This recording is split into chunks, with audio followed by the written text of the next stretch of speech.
Hello दोस्तों, कैसे हैं आप लोग। मैं उम्मीद करती हूँ कि आप सभी अच्छे ही होंगे। दोस्तों, आज हम इस वीडियो में राजस्थान की नहीं बल्कि संपूर्ण भारत की प्रसिद्ध प्रेम कथाओं में से एक प्रेम कहानी ढोला मारू राजस्थानी लोक कथा को सुनेंगे।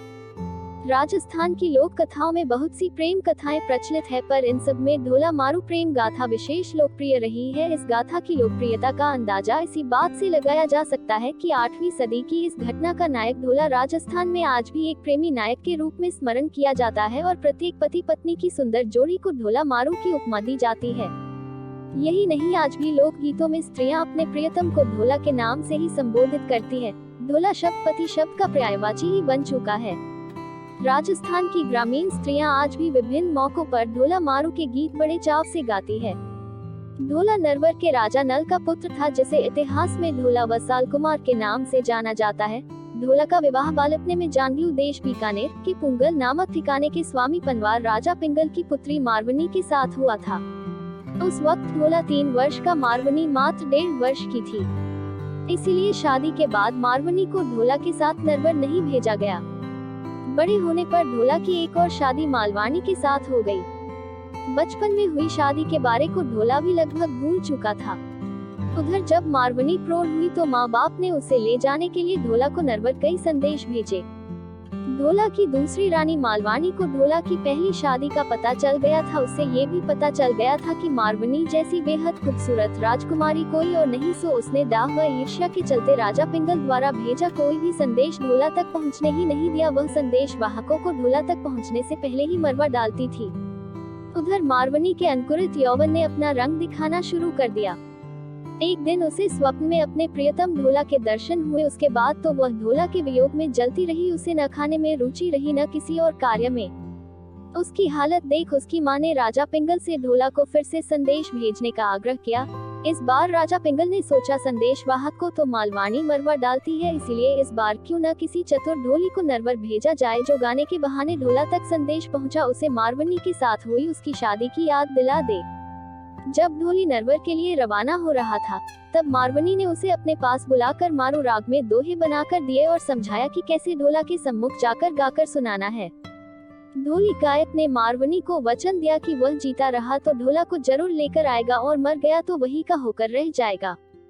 चतुर ढोली याचक बनकर किसी तरह नरवर में ढोला के महल तक पहुंचने में कामयाब हो गया और रात होते ही उसने ऊंची आवाज में गाना शुरू किया। उस रात बादल छा रहे थे। अंधेरी रात में बिजलियां चमक रही थी। झीनी झीनी पड़ती वर्षा की फुहारों के शांत वातावरण में ढोली ने मल्हार राग में गाना शुरू किया। ऐसे सुहाने मौसम में ढोली की मल्हार राग का मधुर संगीत ढोला के कानों में गूंजने लगा और ढोला फन उठाए नाग की भांति राग पर झूमने लगा। तब ढोली ने साफ शब्दों में गाया, ढोला नरवर से रिया धन पुंगल गठिया। गीत में पुंगल व मारवनी का नाम सुनते ही ढोला चौंका और उसे बालपने में हुई शादी की याद ताजा हो आई। ढोली ने तो मल्हार व मारू राग में मारवनी के रूप का वर्णन ऐसे किया जैसे पुस्तक खोलकर सामने कर दी हो। उसे सुनकर ढोला तड़फ उठा। दाढ़ी ढोली पूरी रात गाता रहा।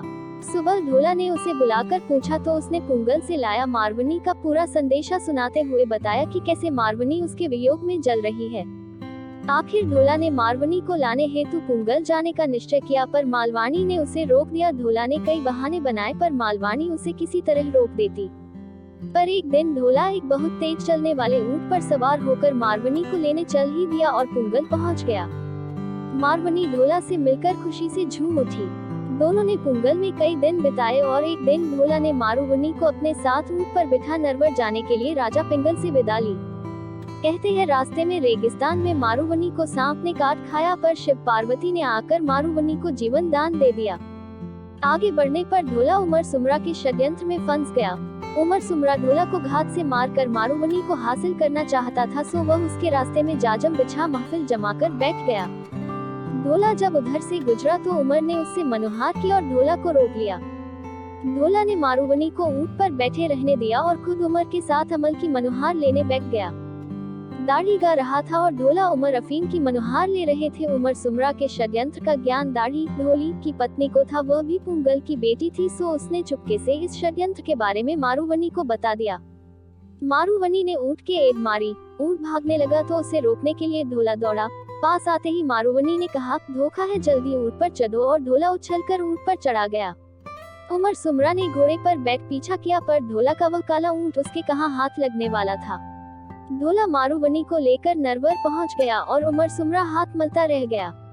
नरवर पहुंचकर चतुर ढोला सौतेहाडा की नोक-झोंक का समाधान भी करता है। मारूवनी व मालवाणी के साथ आनंद से रहने लगा। ढोला को रिझाने के लिए दाढ़ी ढोली द्वारा गाए कुछ दोहे। दोहा, आखड़िया डंबर भई नयन गमाया रोय, क्यों साजन परदेस में रहिया बिंदाना होए। भावार्थ इस प्रकार है, आंखें लाल हो गई है, रो रो कर नयन गंवा दिए है, साजन परदेस में क्यों पराया हो गया है। दोहा, दुजन बयन न सांभरी मना न विसारे, कुंजा लाल बचा ज्यों खीन खीन चीतारे। भावार्थ इस प्रकार है, बुरे लोगों की बातों में आकर उसको मारूवनी को मन से मत निकालो।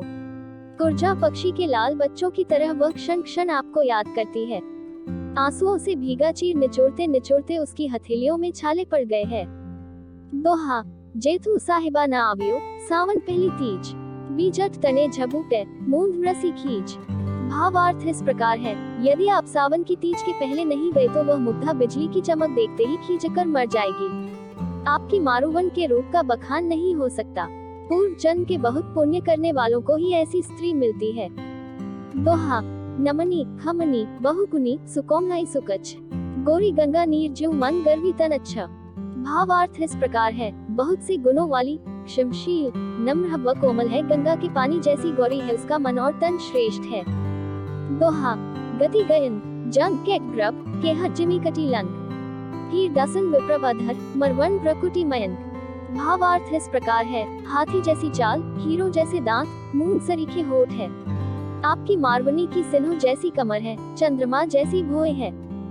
दोहा, आदिता हूँ उजलो मारुनी मुख व्रण, झीना कपड़ा पहनना ज्यों झांकी सोब्रन। भावार्थ इस प्रकार है, मारवनी का मुंह सूर्य से भी उजला है, झीने कपड़ों में से शरीर यूं चमकता है मानो स्वर्ण झांक रहा हो। दोस्तों, अगर आपको ये कहानी अच्छी लगी है तो प्लीज वीडियो को लाइक, शेयर और कमेंट जरूर करें। ऐसी और भी मजेदार प्रेरक कहानियाँ सुनने और पहली बार वीडियो पर नए आए हों तो चैनल को सब्सक्राइब जरूर कर लें। चलिए दोस्तों, मिलते हैं एक नई ऊर्जावान कहानी के साथ। यहाँ तक वीडियो में बने रहने के लिए सभी का धन्यवाद।